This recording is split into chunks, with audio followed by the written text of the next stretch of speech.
There's a moment, quiet, still, barely noticeable, when you close your eyes and reality becomes pliable. It no longer feels rigid. In that silence you begin to understand something profound. That nothing around you is permanent. Not the room you're in, not the circumstances you wake up to every day, not even the identity you've been carrying like armor. All of it, malleable, impressionable, obedient to one source. If you've ever had a dream so vivid it stayed with you for days, then you've already touched the edge of this truth. You felt the emotion, you saw the detail, your body responded, your heart raced. And yet, none of it was real, or was it? That dream had no physical form, but it altered your state, didn't it? That was your consciousness demonstrating its power, showing you that the inner world is not a shadow of the outer, it is the core. Neville Goddard wasn't teaching wishful thinking.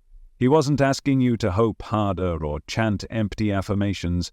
He was revealing a law, a sacred infallible process by which all things in your life are formed. The law of assumption, what you assume to be true, especially when saturated with emotion and repetition, must outpicture itself into form. Not might, must. You've probably heard that before. You've probably tried it. Maybe once, maybe for a few days, and maybe nothing happened. So you shrugged, moved on, and assumed it was just another spiritual idea that sounds better than it works. But here's the part most people miss. The saturation threshold, the cycle, the repetition of the inner scene, not just once, not 10 times, but until the subconscious has no choice but to accept it as fact. And once it does, the external world obeys. Imagine this. You craft a short scene of your desired reality. A moment, not a montage, just one. Maybe it's the fear of signing your name on the final page of a contract. Maybe it's hearing someone congratulate you. Maybe it's seeing the number in your bank account and feeling the peace flood through your chest. Now, you take that moment and you repeat it in your mind. Not mindlessly, not as a to-do list task, but with immersion. You enter the scene 100 times, not because the number is magic, but because by that point your subconscious begins to believe it's real, and once the subconscious accepts something as true, reality reconfigures. You're not visualizing to get something, you're rehearsing reality so deeply that it forgets how to be anything else. This is the sacred repetition cycle.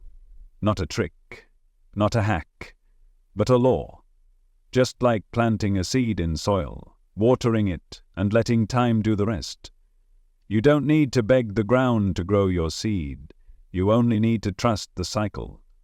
Repetition is how consciousness writes new code into the system. Think of your imagination like a director's chair. You sit down, you call action, and the scene plays out. Each time you replay it, you're reinforcing a neural groove.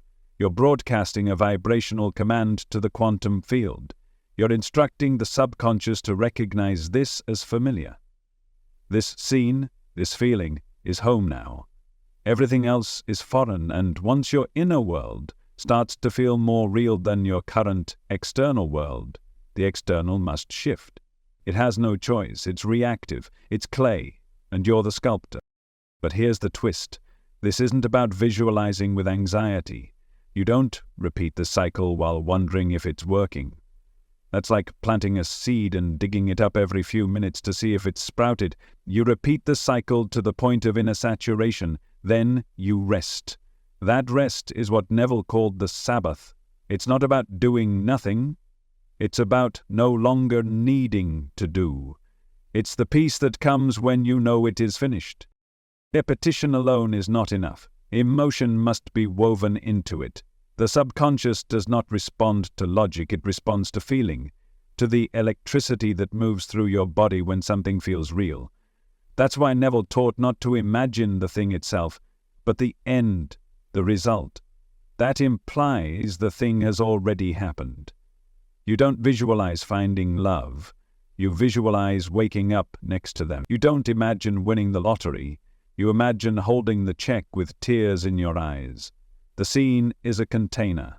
The emotion is the current.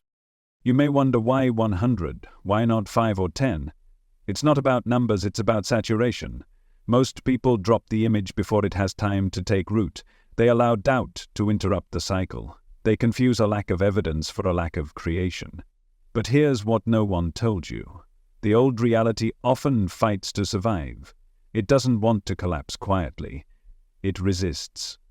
It shows you illusion, delays, echoes of the past. That's the moment you double down, not in effort, but in faith. You return to the scene again, and again, and again, until the inner becomes more dominant than the outer. Every thought you've repeated long enough has become your identity. You didn't become who you are randomly. You repeated ideas consciously or unconsciously until they settled into your nervous system. I'm not good with money. I can't trust people. Things never work out for me. Those were assumptions once. Now they feel like facts. But they're not. They're just scenes you've replayed too many times. So now you choose differently. You collapse the old identity by starving it. You stop feeding it attention, energy, repetition, and instead you feed the new. The beauty of this work is that it's entirely internal. You don't need to explain it to anyone. You don't need their permission. You don't even need their belief. Reality doesn't respond to outside consensus. It responds to inner conviction. This is a solitary path, but it's the most powerful one you'll ever walk. Because once you master the inner repetition, you no longer fear the external world you created. Your scene doesn't need to be long. In fact, shorter is better. One loop, 10 seconds, max 20. But in that loop, every sense is alive. You hear the sounds. You feel the temperature. You smell the room. You feel the emotions in your chest. You imprint the scene onto your nervous system like it already happened. And each time you run it, you're whispering to the universe, "This is who I am now." And then comes the shift. Slowly at first, a phone call, a conversation, a strange coincidence, a flicker of alignment. The seed breaks through the soil, not because you forced it, but because you repeated the inner process with precision and patience. You held the vibration long enough to override the old code. And now reality bends. Not because you fought it, but because you finally stopped fighting yourself. And that's when the collapse begins. Not in a violent way, not with chaos, but in silence. The same silence you used to build the new reality. One by one, the scaffolding of your old world begins to dissolve. People behave differently. Opportunities show up from nowhere. Circumstances that once felt impossible now unfold with ease. And yet, it doesn't surprise you, because deep inside, you've already lived this moment 100 times. The mind will try to convince you that it's a coincidence, that maybe things would have changed anyway. But you know better. Because this wasn't a wish. This wasn't hope. This was law. And law doesn't care whether you believe in it. It just responds to your use of it. You're not trying to become something, that's the lie. The truth is, you've always been it. The only thing missing was your decision to embody it. The repetition, the 100 scenes, was not creating something new, but revealing what was always within you. The version of you that already has it, already is it, already lives in that reality. The process doesn't make you worthy. It shows you that you already were. Neville said, "Assume the feeling of the wish fulfilled." Not because the assumption tricks reality, but because the assumption is reality. Consciousness is the only reality. Everything else, your bank account, your health, your relationships, are reflections, echoes, mirrors.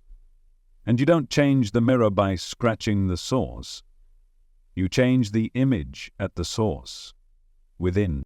You're playing a role, whether you know it or not. The role of the struggling artist, the underdog, the overthinker, the person who almost gets there but never quite arrives. These aren't just experiences, they're identities you've rehearsed, scenes you've practiced. But now you choose a new role, and with that choice you begin the cycle again. Scene, emotion, repetition, saturation, rest, collapse, embodiment. The scene you repeat isn't just a visualization, it's a command. Each time you loop it, you're pulling the quantum threads closer. You're creating gravitational weight around that outcome. The universe is not ignoring you. It's listening with exact precision. It's following your instructions. And when your instructions are mixed, hope one moment, doubt the next, it delays.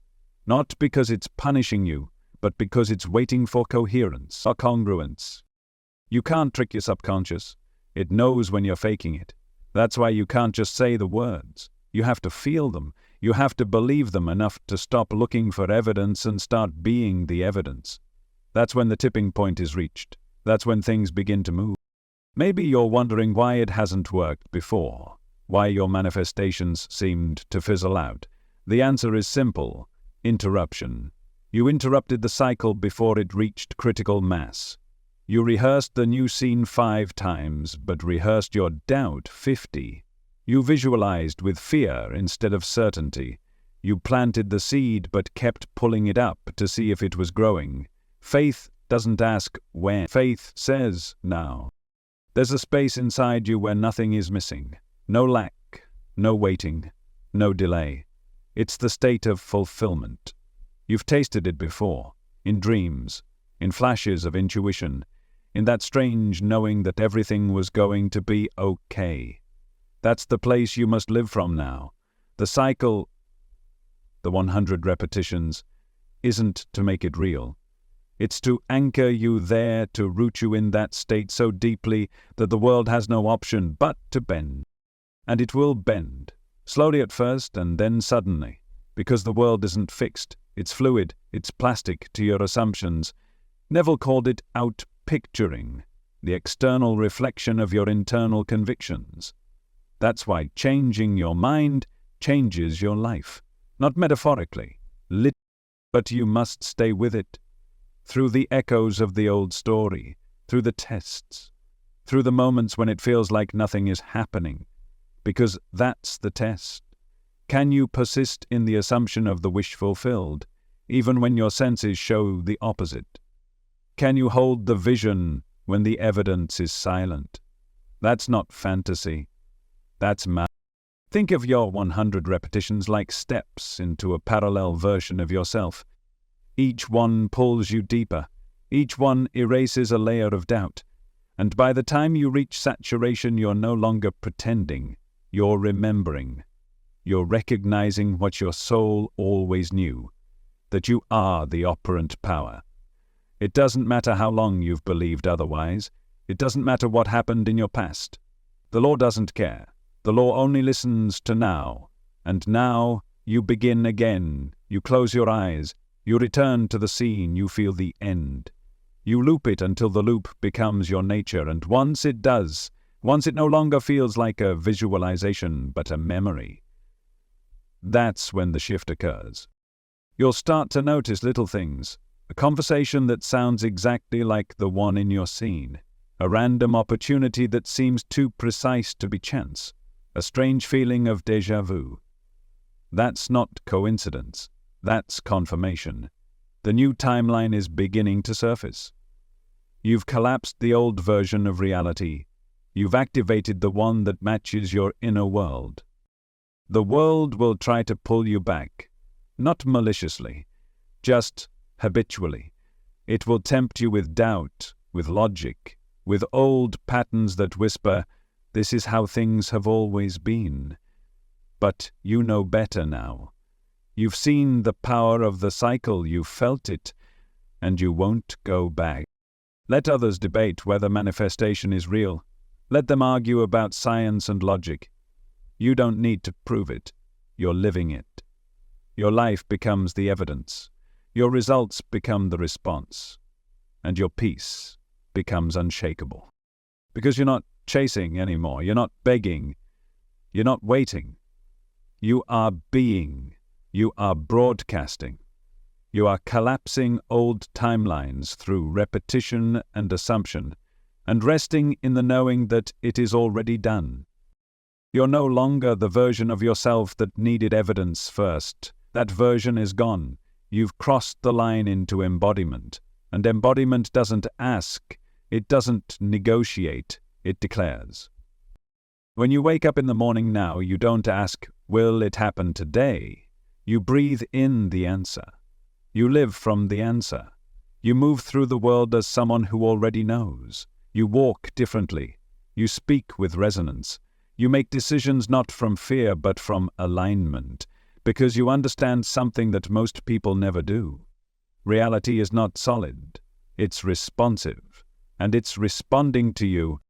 The cycle of repetition is not about effort. It's not about forcing, it's about alignment. You're not fighting the world. You're tuning yourself to the version of reality you want to live in.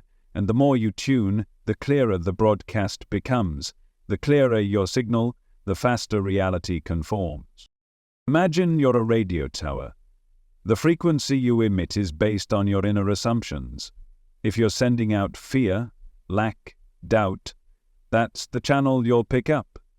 But when you lock into the frequency of fulfillment, deep, unwavering knowing, the static disappears. The signal sharpens, and life tunes itself accordingly. Every time you repeat the scene, you're tuning. Every time you feel it as real, you're broadcasting. And every time you release the need for it to show up on time, you allow the law to deliver in perfect rhythm. You stop being the beggar.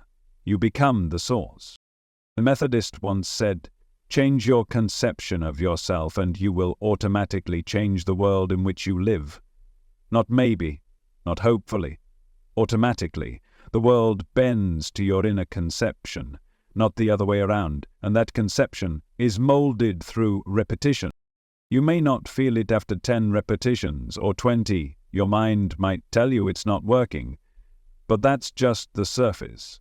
Deep beneath, your subconscious is listening, it's watching, it's collecting impressions, and suddenly around repetition 37 or 58 or 72, something shifts.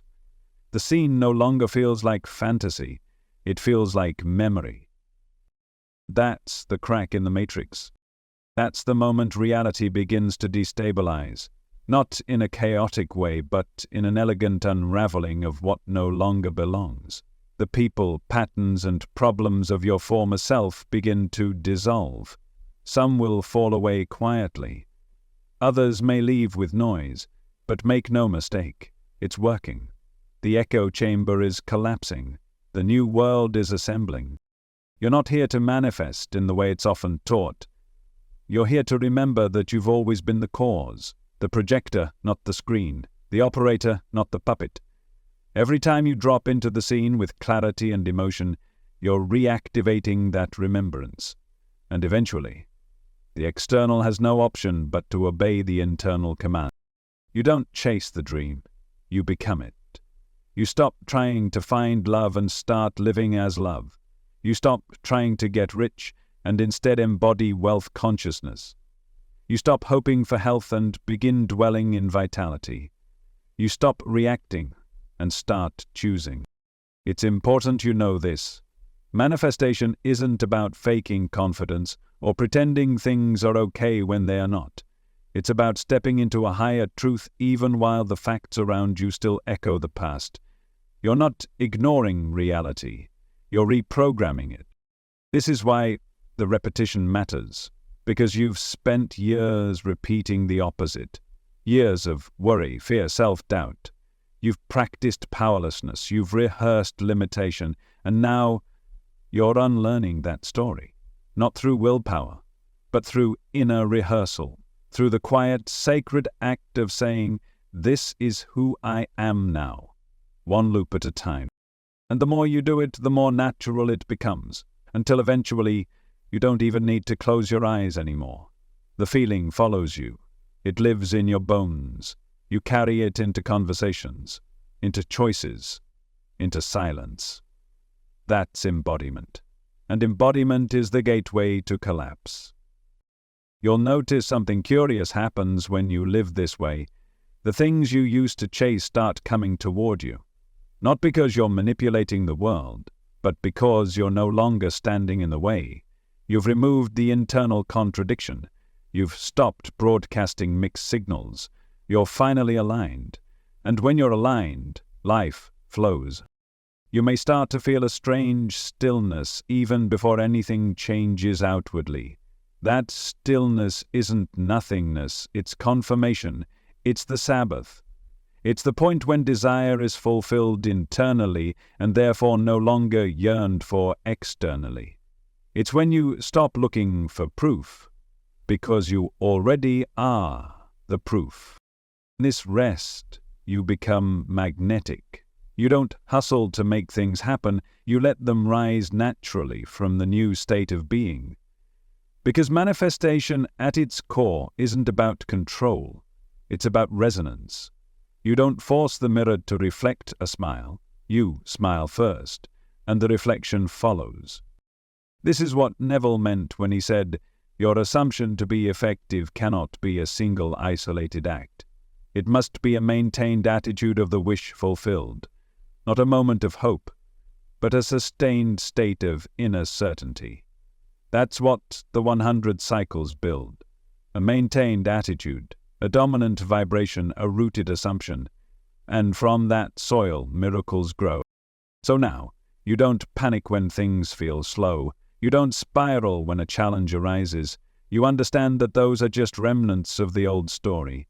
Echoes. You let them pass like clouds. You return to the scene. You reinforce the new self.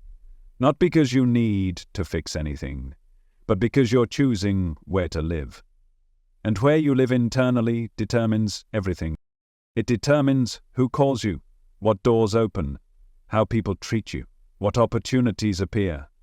The world begins to speak the language of your inner state, and once that language is fluent, manifestation is no longer a goal. It's a byproduct. There is no need to overcomplicate this. The power is in the simplicity. A single scene, a clear emotion, 100 repetitions, inner saturation, and then rest.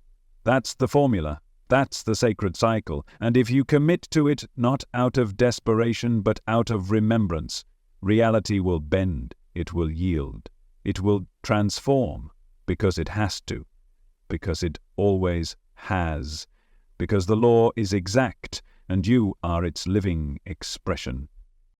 And once you've seen it work, once you've felt reality obey your inner command, you can never unknow it. The veil lifts.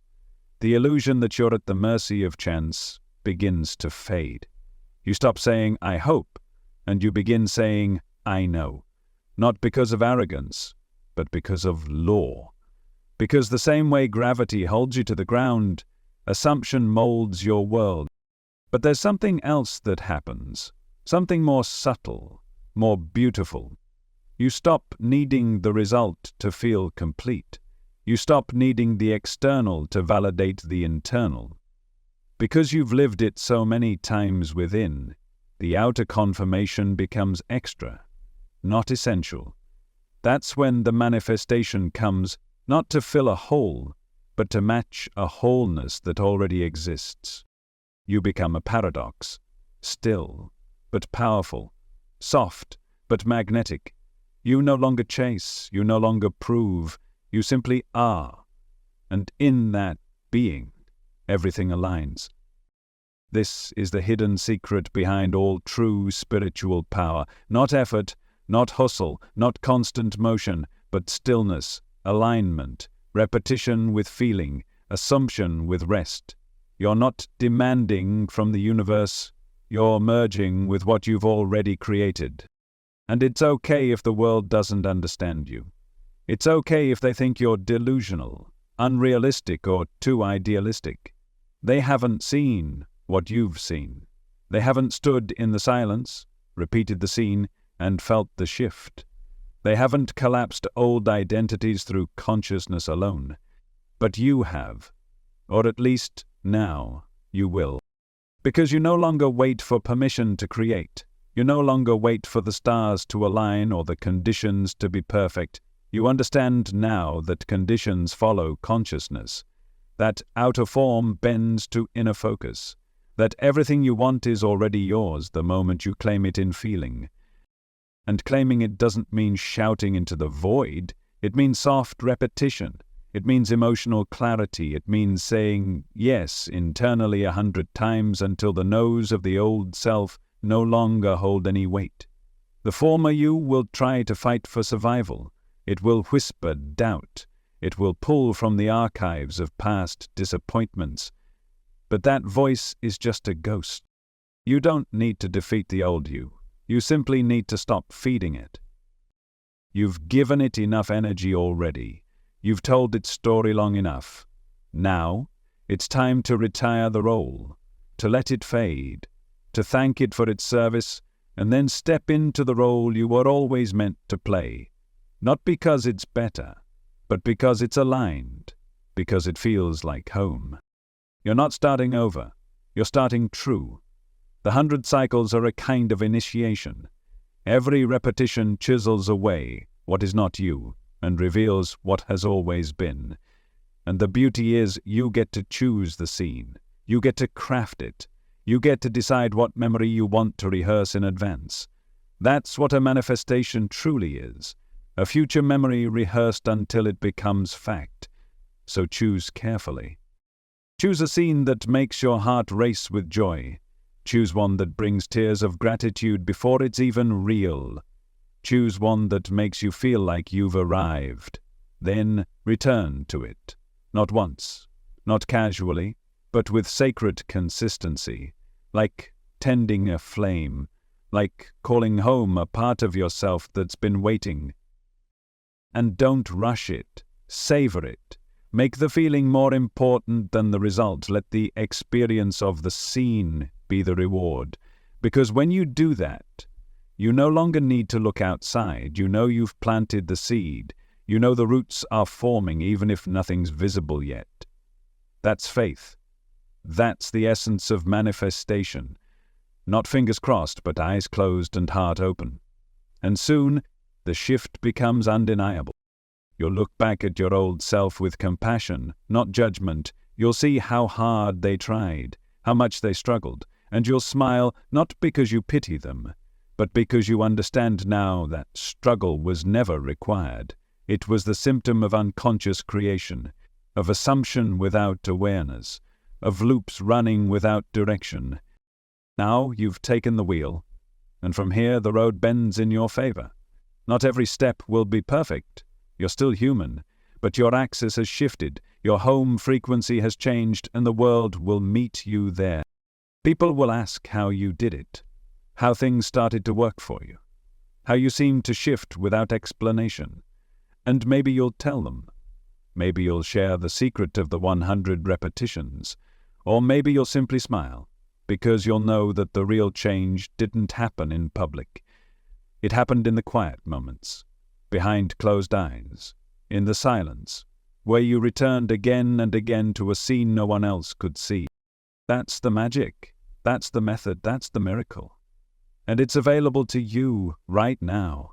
No waiting, no qualifications, no spiritual resume required, just a willingness to believe again, to feel again, to choose again. You may not be able to change everything in a day, but you can begin the cycle today. You can enter the scene today. You can repeat it once, then twice, then 10 times, then 50, and by the time you reach 100, something inside will feel different, lighter, fuller, certain. And when that feeling is your home base, your reality cannot remain the same. It's impossible. The law won't allow it. Because feeling is the secret, repetition is the tool, and rest is the key. You don't need to fight the old. You only need to feel the new, until the old dissolves from lack of attention, until the illusion collapses under the weight of your new vision, until you open your eyes one morning, look around and realize you've stepped into it. The scene is no longer imagined, it's alive. And you are home. Before reality can respond to you, you must give it something to respond to. That something is your scene, your inner picture, your imaginative construct. This isn't about scripting a movie. It's about crafting a moment so vivid, so emotionally rich, that your subconscious accepts it as lived truth. That's when manifestation begins, not when you remember. So, how do you build that moment? Start small, not in desire, but in scope. The most powerful manifestation scenes are short, 10 to 20 seconds, one loop, a single snapshot in time. Think of it like the highlight reel of the life you want, not the whole story, just one frame that captures it all. You don't need to visualize every detail of the relationship, just a moment that proves it exists. Maybe you're holding their hand under sunlight. Maybe they're laughing at something only you would say. Maybe it's a quiet glance exchanged across the room that tells you, this is real. That's all it takes. One slice of time that implies the fulfillment. And once you have it, bring it to life. Engage every sense. What do you see? The colors, the light, the space you're in. What do you hear? The tone of the voice, the ambient sound around you, maybe even the silence that speaks volumes. What do you feel? Not just emotionally, but physically. Is there warmth in your chest? The feeling of fabric on your skin? The texture of the pen in your hand as you sign a contract, or the softness of the pillow you lay on beside your partner? Don't just think it, embody it. Your subconscious doesn't speak language, it speaks emotion and sensation. You could say 1,000 affirmations, and if they're empty of feeling, nothing shifts. But feel something, as if it's already real, even for 10 seconds, and that impression begins carving itself into the unseen layers of reality. This is why the short scene is so important. The mind can't hold a long fantasy with sustained emotional clarity, but it can fully immerse in a short loop. Just one clear moment of I am here. It has already happened. I am feeling it now. That emotional blueprint becomes a new, energetic instruction. And if you repeat it often enough, with consistency, with surrender, with feeling, it becomes memory. Not a hope, not a desire, but a memory. Because that's the key to manifestation, not trying to create something out of reach, but impressing the subconscious with a memory that hasn't happened yet. When that memory becomes familiar, when it stops feeling like imagination and starts feeling like recollection, the body begins to respond, the nervous system rewires, the mind lets go of the old identity, and life follows suit. You've done this before without knowing it. Remember the last time you worried about something over and over? You saw the worst-case scenario in your mind. You imagined the rejection, the failure, the loss. And what happened? You felt it in your body. Maybe your stomach tightened. Your chest got heavy. Your breath became shallow. You were rehearsing a future that hadn't happened, and your body believed you. That's the dark side of imagination. Now you're going to use the light side. You're going to reverse engineer that process and use it consciously. You're going to rehearse the future you want to live. And you're going to do it with the same intensity, the same consistency, but with joy instead of fear. With love instead of worry. With deep emotional saturation instead of shallow daydreaming. This is emotional blueprinting. You impress the image so deeply onto your inner world that the outer world adjusts its shape to match. It has to, because the subconscious mind is the builder of reality. And the subconscious doesn't create based on what's real, it creates based on what's felt to be real. So when you craft your scene, don't just ask what you want to see. Ask what would make me feel like I already have it. What's the moment that proves it's done? Is it a bank notification, a voice message from someone you love, the sound of applause after your speech, the first breath you take waking up in your dream home? Go there. And once you find that moment, replay it. Slowly, richly. Don't rush through it. Let yourself sink into it as if you've been living there your entire life. Let your body acclimate to the frequency of that new reality. Because here's the secret most never realize. Your body doesn't know the difference between a memory and a vividly imagined event. That's why trauma feels so fresh, and why a nightmare can make your heart race. The body believes what you feed it through emotion. So feed it something divine. Feed it the feeling of completion, of relief, of ease, of course it happened, how could it not? That's the tone you're aiming for. Not desperation, not forcing, just quiet, inner certainty. That tone is what reshapes timelines. Because manifestation isn't about forcing an outcome, it's about shifting the energy that underlies it. And you can't shift energy from the outside in. It has to begin within. This is why the scene you craft matters so much. It's not just mental imagery, it's a vibrational code, a living command. And the more clearly you define it, the more precisely the world responds. The universe is not random, it's exact. It mirrors your feeling tone with fidelity. You just have to give it something worth reflecting. And once you do, don't obsess. Don't overanalyze. You're not trying to make it happen. You're just feeding the inner world until it becomes stronger than the outer, and when it does, the shift is inevitable. There's a beautiful moment that happens when the scene you've been rehearsing finally shows up in physical form. It doesn't always arrive with fireworks. Often it comes gently, naturally, as if it was always meant to be. And in that moment you'll smile not because you're surprised, but because it feels right, as if you've returned to a place you've already been, and the truth is, you have. Because you lived it 100 times inside, breathed life into it in silence, and now the world is simply catching up. The scene is crafted, it's alive in your imagination. Now, the question becomes, when do you enter it? How do you bypass the noise of the conscious mind and drop straight into the fertile soil of the subconscious? The answer lies in something ancient and sacred, not in action, but in state. Neville called it the state akin to sleep. It's that gentle space just before you drift off, the twilight of awareness, where the logical mind loosens its grip and the subconscious becomes porous. In this state, your defense is lower, resistance fades, the veil thins, and what you imagine begins to take root, not as fantasy, but as accepted truth. This state isn't difficult to reach. In fact, you pass through it every day. The moments before sleep, the seconds after waking, those hazy, drowsy pauses where you're neither fully awake nor fully asleep. That's your gateway. That's your access point. You don't need incense, music, or a complicated routine. All you need is stillness. Find a quiet place, dim the lights. Let your body relax, not to the point of sleep, but to the edge of it. Breathe deeply, slowly, in through the nose, hold, out through the mouth. Let the breath guide you inward.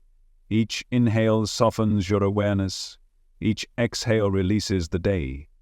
You are descending into alpha, then theta, the brain waves of suggestion, of impression, of deep subconscious receptivity. In this state, you're no longer the thinker, you're the feeler. You're no longer trying to make something happen. You're stepping into something that already has. This is where you enter the scene, not as a spectator, but as a participant. You don't watch yourself like a movie, you become yourself in the fulfilled state. You see through your own eyes, you feel through your own body. You live the loop from the inside out. This is crucial. The subconscious responds to first-person experience. It doesn't register, pretend. So when you enter the scene, you must be the version of you who already has it. Feel the smile tug at your lips. Feel the breath of relief as it's finally yours. Feel the weight of the object in your hands, the emotion in your chest, the ease in your muscles. You're not imagining to see if it will happen. You're assuming it already has. And here's the secret that takes this deeper than mere visualization. You don't just enter the scene. You anchor it to your identity. You let it imprint you. You let it change you. As you repeat the scene, ask yourself, what kind of person has this outcome? How do they carry themselves? What do they believe about life? about themselves, about what's possible. And then, let those qualities rise in you. You're not trying to become someone new. You're uncovering who you were beneath the doubt. You're letting the scene remind you of the version of you that already exists in a higher timeline. Because the scene isn't about getting the thing, it's about becoming the one who naturally experiences it. And when you live from that identity, manifestation is no longer something you do. It's something that happens through you. That's why entering the scene is a sacred ritual, not a routine, but a remembrance. And the more consistently you do it, the more your subconscious begins to accept this identity as normal, familiar, true, until eventually it becomes dominant. This is the magic of repetition inside the correct state. If you repeat the scene from a place of doubt or tension, the subconscious resists. But if you repeat it from deep calm, especially in the state akin to sleep, it slips in undetected. It bypasses the gatekeeper, and suddenly you're not just visualizing, you're reprogramming. The best times to do this? Just before sleep, when your conscious mind is naturally weakening. This is when the door to the subconscious swings open, unguarded. Enter the scene here, and you plant it directly into the soil of creation. Let it be the last thing you feel before you drift off, and trust that the seed has been sown. Right after waking, before checking your phone, before remembering who the world told you to be, when your mind is still soft, still pliable, this is a golden moment. Enter the scene here, and you set the tone for the entire day. You align your vibration before anything external has a chance to interfere. After meditation, when your brain waves have already slowed, and your awareness has expanded. You're in a state of presence. You've quieted the static. Entering the scene here brings a level of clarity and absorption that few other moments can match. These 3 windows, twilight before sleep, dawn before thought, stillness after silence, are the prime real estate of manifestation. Use them well, but don't worry if life gets noisy, if schedules pull you away. The truth is, you can enter the scene any time you reach stillness. It could be in the shower, on a walk, with your eyes open, with your hand over your heart. You don't need ceremony, you need sincerity, and above all, you need repetition. Each time you enter, you deepen the neural imprint. You reinforce the emotional blueprint. You tell your body, this is who we are now, and eventually it believes you. And when the body believes, the world follows. Your nervous system begins to regulate around the new identity. Your posture shifts. Your decisions shift. The way people treat you shifts. Not because you demanded it, but because you broadcast a new signal. You no longer carry the vibration of lack. You carry the tone of fulfillment. And that tone is unmistakable. You'll notice synchronicities increase, opportunities arise, people reflect back the version of you that's anchored in the scene. And the best part? You won't be surprised, because you'll have already lived it 100 times within. As you return to the scene again and again, something begins to shift. Subtly at first, you begin to feel less like someone who's trying to create and more like someone who's simply remembering. It's like rediscovering a version of you that was always there, hidden beneath the noise. The repetition doesn't just impress the desire, it imprints the identity. That's the real transformation. The moment you stop thinking of the scene as something I want, and instead begin to feel like the person who already lives there, manifestation becomes inevitable, because you're no longer wishing, you're no longer separate from the result, you're no longer feeding the illusion of distance, you're already it. Neville taught that you must assume the feeling of the wish fulfilled, not just visit it occasionally. You must dwell in it, rest in it, let it color every thought, every movement, every decision. And this dwelling doesn't happen through force. It happens through familiarity. Repetition creates that familiarity, and state solidifies it. So when you enter the scene, use your breath to guide the body into receptivity. Let every inhale soften you, Let every exhale release resistance. The breath is a bridge. It carries you from surface to depth, from mind to being. Inhale, relax the jaw. Exhale, soften the belly. Inhale, let the chest open. Exhale, drop into presence. As the body relaxes, so does the gatekeeper of the conscious mind. This is what Neville meant by inducing a state akin to sleep. You don't need to pass out. You need to relax your grip. That's when the new identity can slip through. That's when the subconscious begins to accept. This is who we are now. You may feel warmth in your chest. You may feel tears. You may feel a strange peace you can't explain. Don't question it. That's your inner world responding to the scene. That's the rewiring happening in real time. Now, take it deeper. After the scene plays out, linger there. Let it echo, let it settle, and ask yourself, not intellectually but intuitively, what does this version of me believe? What do they know about life? How do they walk into a room? How do they respond to challenges? What do they expect, quietly, confidently, from the world?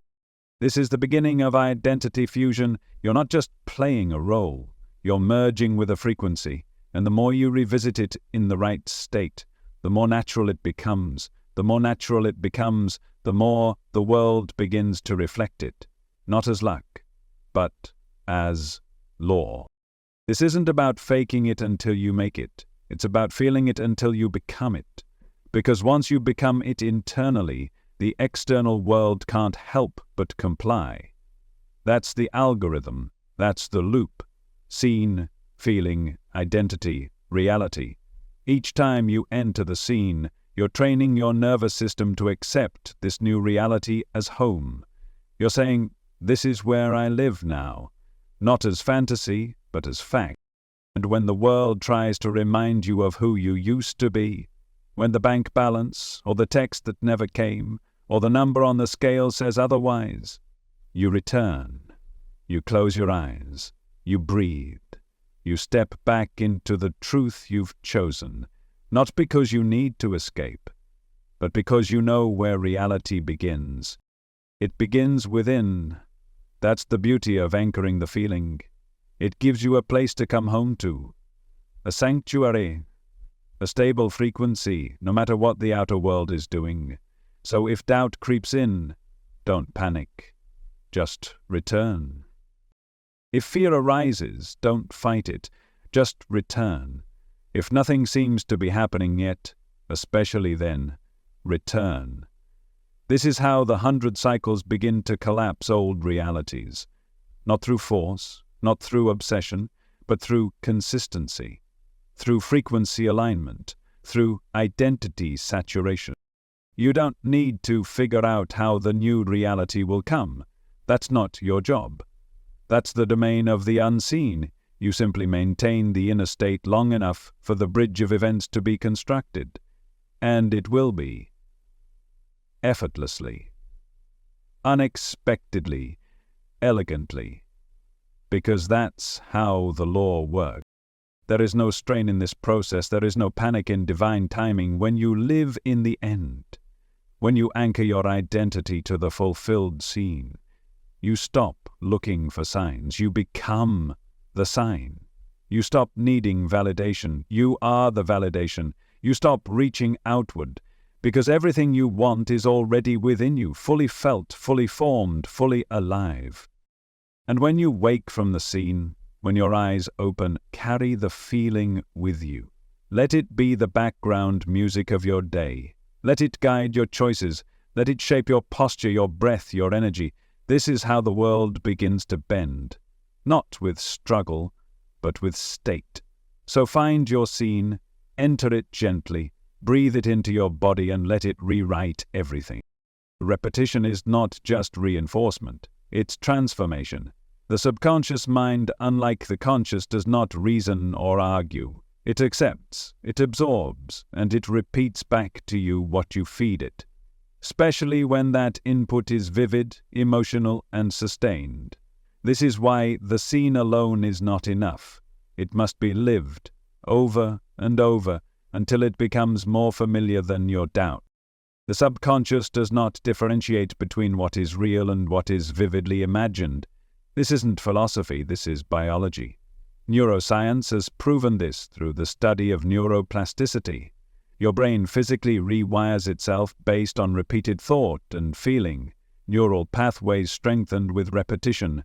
What you think about consistently becomes a groove, a well-worn trail that your nervous system begins to walk automatically. This is how beliefs are formed. Not through logic, but through repetition plus emotion. If you've ever believed you're not enough, or that success is hard, or that love never lasts, it wasn't because those things were universally true. It was because you practiced those thoughts, whether intentionally or not, until they imprinted, and the subconscious, doing its job, filtered your world through that lens. But here's the beauty. You can rewire it. You can rehearse a new belief, a new identity, a new frequency. And if you do it vividly enough, repeatedly enough, emotionally enough, it becomes real. Not just mentally, but biologically, energetically, behaviorally. It begins to live in your nervous system. This is what the 100 cycles are about. Not just thinking of your desire, but saturating your consciousness with the fulfilled feeling of it until there is no room left for contradiction.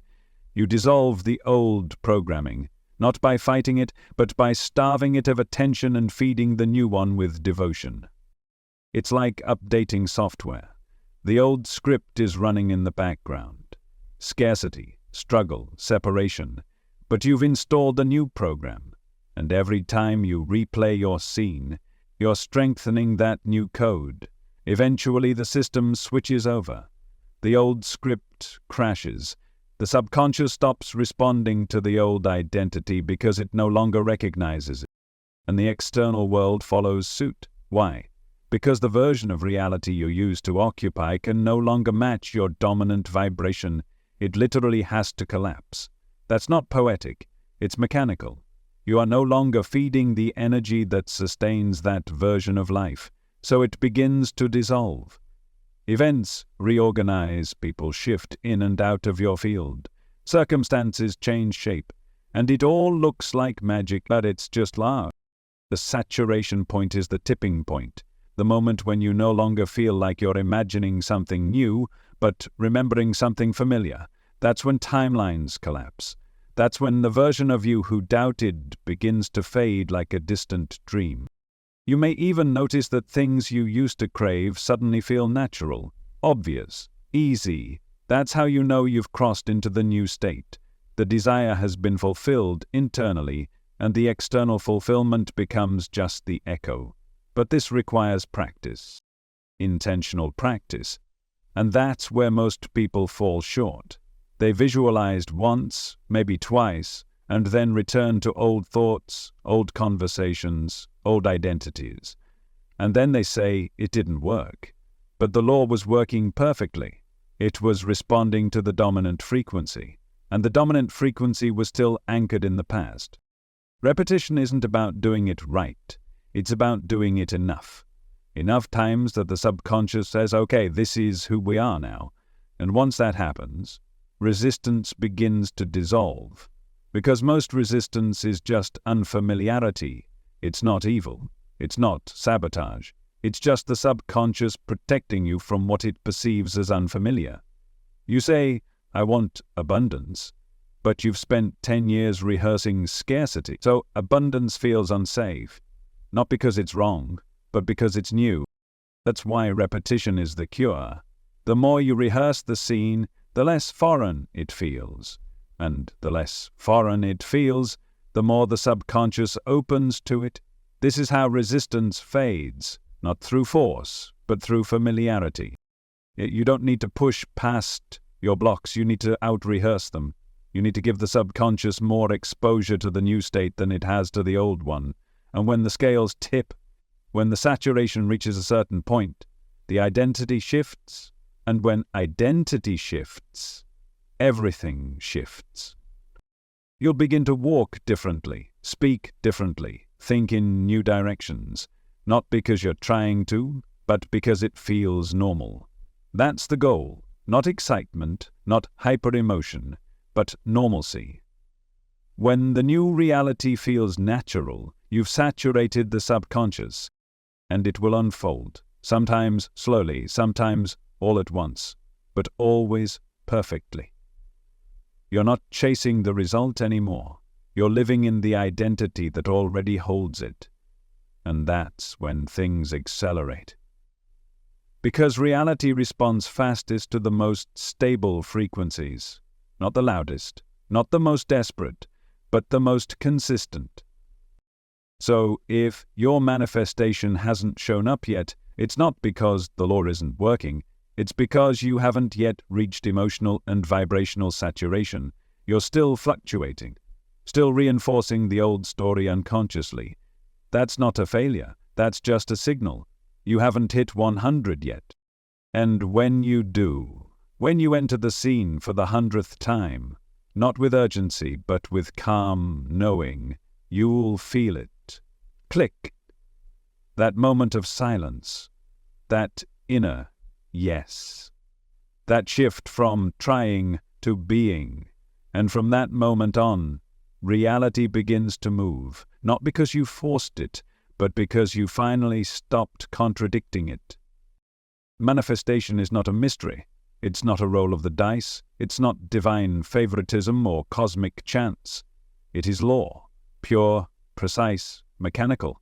And once the inner blueprint is set, once the assumption is fully felt and believed, manifestation is no longer a question of if, but a matter of when. This is where your entire orientation toward creation begins to shift. Because as long as you treat manifestation like a rare event, you place yourself in a passive role, hoping, waiting, wondering. But once you understand that it's governed by law, the entire game changes. You're no longer guessing, you're applying, and the law by its very nature must respond. It has no choice. Just like gravity doesn't care if you're rich or poor, good or bad, spiritual or skeptical, it operates with impersonal accuracy. You jump, you fall. You drop something, it descends. Not sometimes, always. That's how manifestation works. You assume a state and persist in it, and the outer world must conform. Neville Goddard called this out-picturing.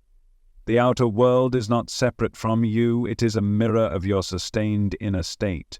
Not your fleeting emotions, not your momentary thoughts, but your assumed identity, what you consistently feel to be true. And when you deeply feel, I am loved, life organizes around that assumption. People respond to you differently, conversations shift, invitations appear, not because you forced it, but because your assumption created a new gravitational field. That's what the law responds to. Feelinged reality, that deep, quiet, unwavering knowing that this is who I am now. Most people sabotage themselves by constantly checking for proof. They plant the seed, then dig it up every day to see if it's growing. But the law doesn't respond to inspection, it responds to embodiment. That's why this process requires patience, not the waiting kind, but the trusting kind. The kind that says, I've done the inner work. The outer must follow. It has to. Not because you're special, not because you're lucky, but because that's the law. You don't need to earn it. You don't need to beg for it. You just need to align with it. And alignment isn't effort. It's clarity.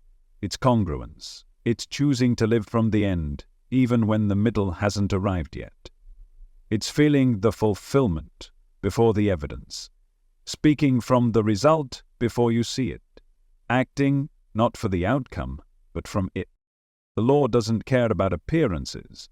It doesn't care about efforts. It doesn't care how hard you try. It only responds to state, to frequency, to the signal you are emitting, with or without words. That's why it's not personal. The law is divine in nature, but neutral in expression. It will work for anyone, anywhere, regardless of belief, background, or story. It doesn't ask for your past. It responds to your present vibration. The only question it answers is, what are you assuming now? So if someone manifests wealth easily, It's not because they're lucky. It's because they've mastered the state of being wealthy. Internally, emotionally, energetically, they've stopped trying to become and simply live as if it's already done. And that's what brings it. It's mechanical. And that's empowering, because once you see it this way, you can stop making it harder than it is. You can stop chasing and striving and overcomplicating. You can stop trying to do enough to deserve what you want. Deserving doesn't enter into it.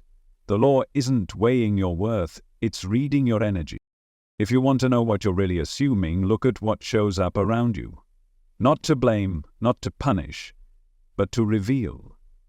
Your world is a printout of your inner code, and if the printout doesn't match your desire, it means the code needs to be updated. Not through action, but through state. So you stop asking, what do I need to do? And start asking, who am I being? Because it's being that governs creation, not effort. You can take massive action from the wrong state and block your desire completely. Or you can take a single step from alignment and watch doors fly open. This is why action is secondary. Alignment is first. Once the inner blueprint is set, the bridge of events must appear. Circumstances begin to mold around the new template. People are moved, ideas arise, timing shifts, and none of it is random. It's the world conforming to the signal you've been sending. The same way a compass needle moves toward magnetic north, reality moves toward the dominant state you hold. It can't do anything else. And once you see this, you'll never chase again. You'll never beg reality to change. You'll go inward. You'll return to the scene. You'll anchor the feeling. You'll hold the identity. And then you'll rest. Not because you gave up, but because you know the law is already working. This is where power lives. In rest, not resistance. In stillness, not striving. In assuming the end, not fighting with the middle. You realize you don't need to force anything into place. It's already in motion. Let go of the obsession with timelines. That's the ego clinging to control. The law doesn't operate on your clock. It moves according to alignment. And when the alignment is deep enough, time bends around it. The impossible becomes obvious. The delays disappear. Because you're no longer matching effort to outcome. You're matching identity to experience. That's the key. And the more you align, the less you need to try. Effort becomes irrelevant. The right words come without rehearsing. The opportunities arrive without pushing. The relationships flow without strategy. And people will ask, how did this happen for you? And you'll answer, I stopped trying to make it happen. I started being the person who already had it. That's not arrogance. That's law. And the law is already working in your life. Right now. Always. The only question is, are you working with it consciously or letting it reflect unconscious assumptions? Because it's reflecting something. Might as well make it deliberate. Once the inner blueprint is saturated, once you've felt the scene, repeated it and anchored it into your identity, something subtle begins to shift. The external world, like a ripple in still water, starts responding. At first it's quiet, almost imperceptible, but if you're paying attention, you'll notice the clues, small signs, strange coincidences, glimpses of the new reality peeking through the cracks of the old one. These are not accidents. They are echoes, resonances of your new state vibrating outward. You might hear someone speak words that sound like they were pulled from your scene. A stranger might compliment you in a way that reflects your new self-concept.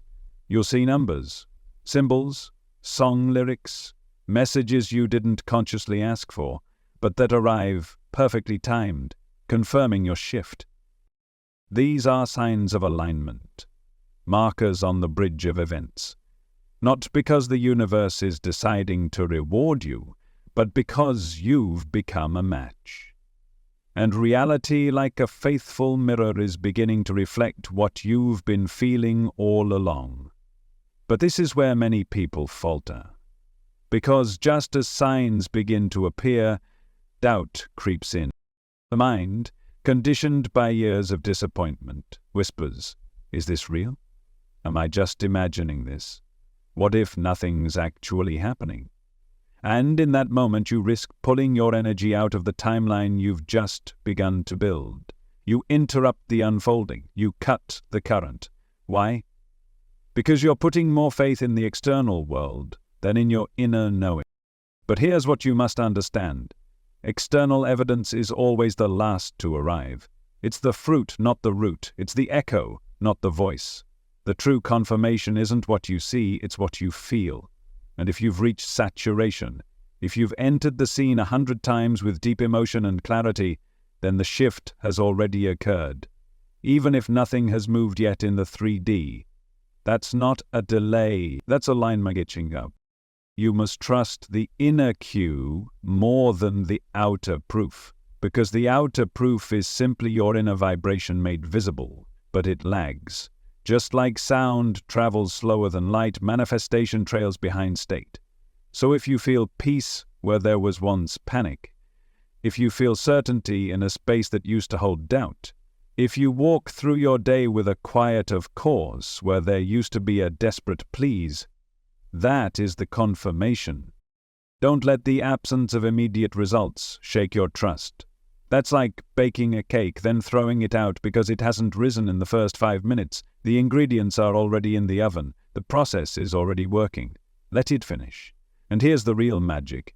If you don't interfere, the signs will grow louder. Synchronicities will multiply. You'll begin to feel like reality is conspiring on your behalf because it is. The quantum field has received your instruction. The subconscious has been reprogrammed. The blueprint is alive. And now, the bridge of incidents begins to form. It might not look the way you expect. It rarely does. Sometimes the bridge includes moments of uncertainty or change.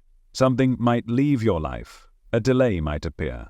An unexpected conversation may shake you. Don't misinterpret these as failure. Often they are restructuring. The old timeline has to crumble to make room for the new. The reality you're entering cannot coexist with the one you're leaving. So be careful not to disrupt the process with premature doubt. This is one of the most dangerous points on the journey. The space between saturation and manifestation. It's liminal, in between, and the ego will try to reassert itself here. It will whisper, "See? Nothing's changed." That's not truth.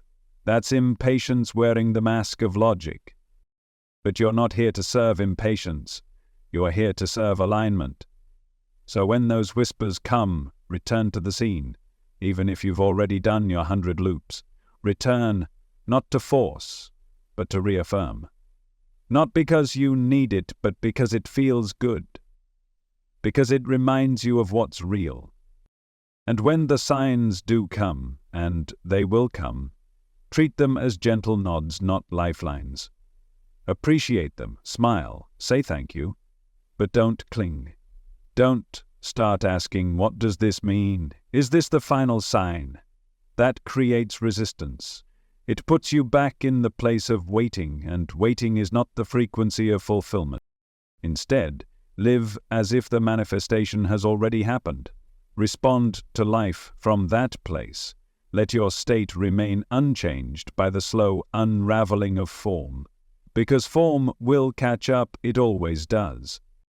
That's the law, and the more unfazed you are by the unfolding, the faster it comes. Not because you're pushing, but because you're aligned.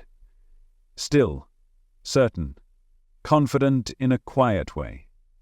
The most powerful creators are not those who scream into the void. They're the ones who smile into silence, knowing the echo is inevitable. So notice the signs. Welcome them. Let them remind you. But never let them become your source of belief. Your belief was built inside. It was cultivated through imagination, strengthened through repetition, anchored in identity. That's where your power lives. That's what must remain untouched. When the text comes, the offer arrives, the door opens. Receive it with grace. But know that the real shift didn't happen then. It happened when you chose the new state and lived in it without evidence. When you trusted the law more than your senses. When you decided to feel the wish fulfilled before anything changed. And in that moment, you became the cause. The rest is just confirmation. There's something few people talk about in the manifestation process. Something that can catch you off guard if you're not prepared. It's the discomfort that arises right before the shift. You've done the inner work. You've saturated your subconscious. The signs are showing up. And then, unexpectedly, things start to feel uneasy. Old emotions surface. Doubts flicker. People around you act strange. Opportunities slip. You question everything. This is not failure. This is the collapse. It's the unraveling of the former self-concept, the identity that held your old reality in place. And like anything that's been with you for a long time, it doesn't dissolve quietly. It clings, it resists, not out of malice, but out of familiarity. Your former identity, the one built on lack, fear, unworthiness, waiting, feels threatened, and it should. Because it's being dismantled, not by force, but by light, by clarity, by truth. You're no longer aligning with who you were. You're aligning with who you truly are. And that transition can feel like chaos until you realize what it really is. It's the energetic residue of the old life trying to maintain relevance. But you don't need to fight it. You don't need to fix it. You just need to let it die. This is where emotional neutrality becomes your greatest tool. You don't panic. You observe. You stay grounded. You recognize the discomfort as a sign that the old foundation is breaking. And instead of running, you breathe into it. Neutrality is not numbness, it's power. It means you don't let temporary conditions dictate your internal state. It means you've reached the point where your identity is no longer reacting to appearances, but holding the new frequency no matter what. It's like watching an old house being demolished to make space for a mansion. Yes, it looks messy. Yes, dust fills the air. Yes, the ground feels unstable. But you don't grieve the destruction. You celebrate it. Because you know what's coming next. You're building something higher, and the space must be cleared. That's what's happening in the moments of resistance. Your subconscious is clearing old patterns, purging outdated programs, releasing identities that can't follow you into the next chapter. And while it might feel emotional, it's a blessing. It's a sign of progress. Don't run from it. Don't mistake it for misalignment. Lean in. Because what's dying is the illusion that you ever had to struggle, that you had to earn your worth, that you had to settle, that you had to wait, that you weren't already powerful, creative, divine. Those beliefs are losing their grip. And as they fall, the discomfort isn't punishment, it's the shedding of false skin. It's a necessary unlayering. And here's something profound. The faster you embrace that discomfort as part of the process, the faster it dissolves. Because resistance only sticks when you resist it. Let yourself feel it, and stay aligned anyway. Don't spiral into the story. Don't resurrect the old identity out of fear. Just notice it, witness it, and choose again. Choose to return to the scene. Choose to hold the new state. Choose to trust the collapse. Because the collapse is the doorway. It's the space between worlds, the bridge between who you've been and who you've decided to become. And no one crosses that bridge without facing a little wind, a little wobble, a little whisper from the past saying, "Are you sure?" And that's when you say, "Yes, I'm sure." And more than that, you burn the bridge behind you internally, quietly, completely. You stop entertaining the old story, even when it feels tempting. You stop replaying the limiting beliefs, even if they once felt safe. You stop identifying with the version of you who didn't know what you know now. Because the old identity can't create the new reality. It just can't. It doesn't speak the language. It doesn't match the frequency. So you let it go. Not with a fight, but with a ceremony. You honor it, you thank it, you say, "You brought me here, you protected me, you did your best, but I'm not that anymore." And you step forward. You enter the new self. Not like trying on a costume, but like returning home, like slipping into something that was always yours but you'd forgotten how to wear. And from that moment forward, you don't go back. You don't check in with the old self. You don't ask its opinion. You don't wonder what it would do. You stop running your decisions through the filter of who you were and start running them through the filter of who you are. That's how you stabilize the shift. That's how you ground the new identity.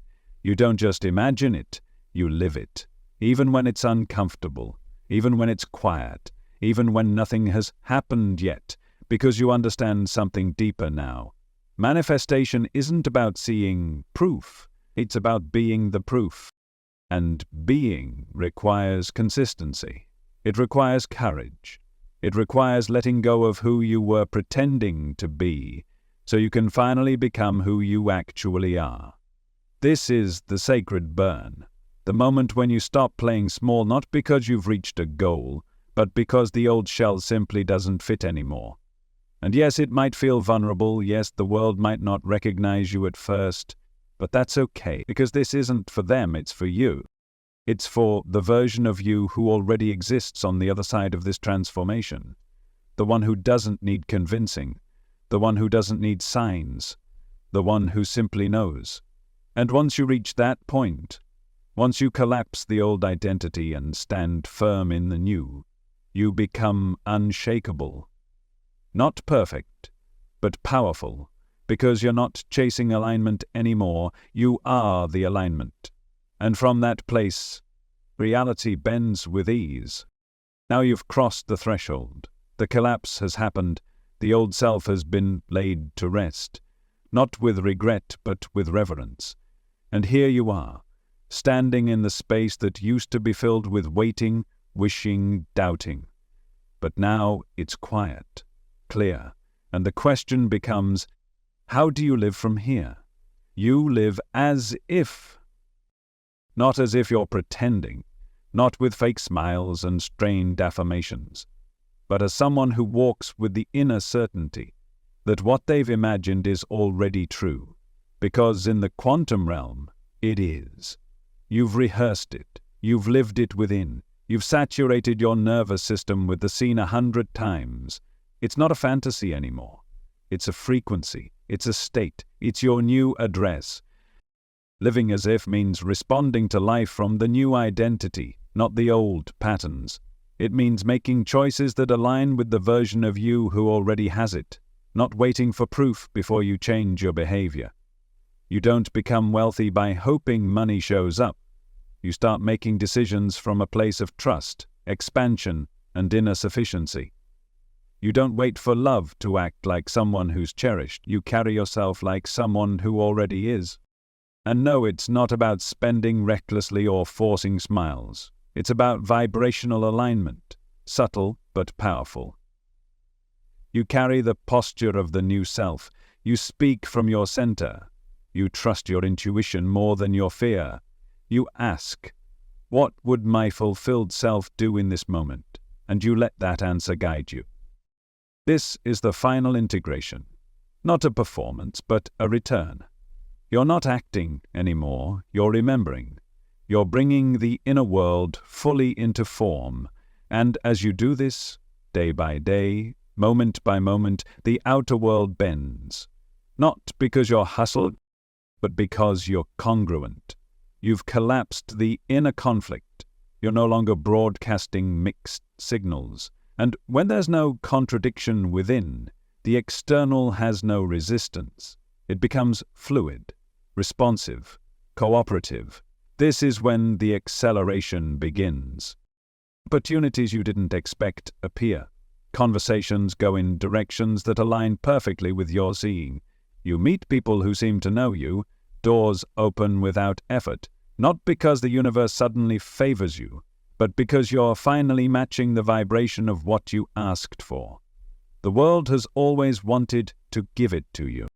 It was waiting for you to say yes energetically. And now you have. But here's the final key. You don't wait to see these changes before you celebrate. You don't wait to dance in gratitude until the full picture arrives. You begin now. You thank life for what you know is unfolding. You celebrate the invisible just as sincerely as the visible. Why? Because that's what the version of you who already has it would do. They're not anxious. They're not watching the clock. They're not doubting every 5 minutes. They are calm. They are grounded. They are grateful.